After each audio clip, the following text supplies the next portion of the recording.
बिस्मिल्लाहिर्रहमानिर्रहीम। अस्सलाम वालेकुम एवरीवन। उम्मीद है आप सब खैरियत से होंगे। आज की वीडियो में हम मैथ्यू आर्नल्ड को डिस्कस करने जा रहे हैं, जो कि अर्ली विक्टोरियन पीरियड के एक फेमस पोएट हैं। सबसे पहले हम देखते हैं उनकी अर्ली लाइफ।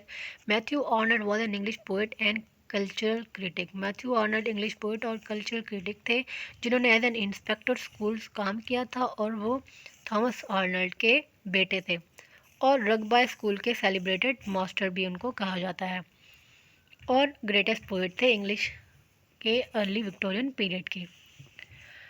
थॉमस और मैथ्यू आर्नल्ड जो थे वो ग्रेट एडमायरर थे वर्ड्सवर्थ के, और उन्होंने शेली और कीट्स की जो फ्लुएंट रोमांटिसिज्म की जो पोइट्री थी उनके अगेंस्ट रिएक्ट किया था। मीन्स के ये शेली और जॉन कीट्स की पोइट्री के खिलाफ थे और वर्ड्सवर्थ को एडमायर करते थे।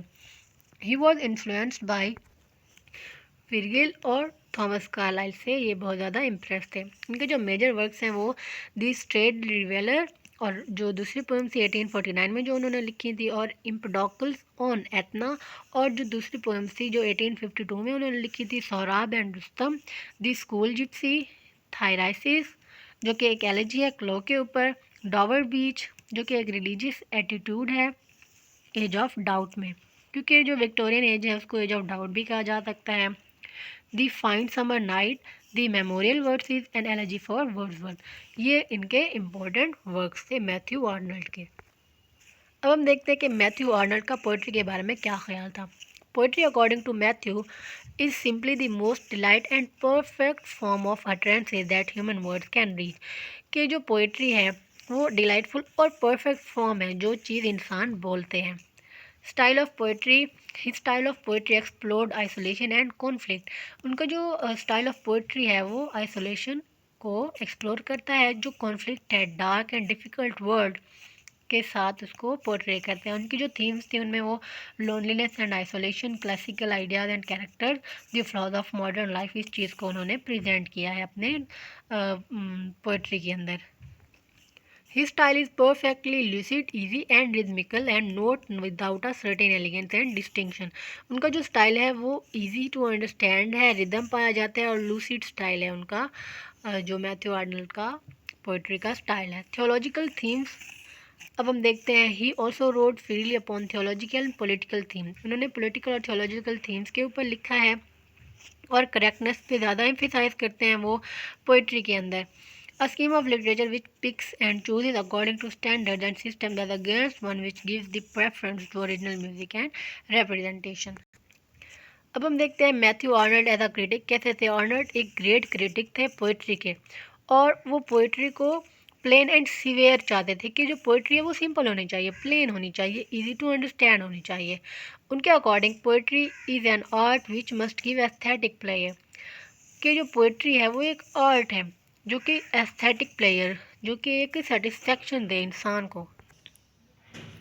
और ऑर्थर के अकॉर्डिंग जो पोइट्री है वो क्रिटिसिज्म ऑफ लाइफ है।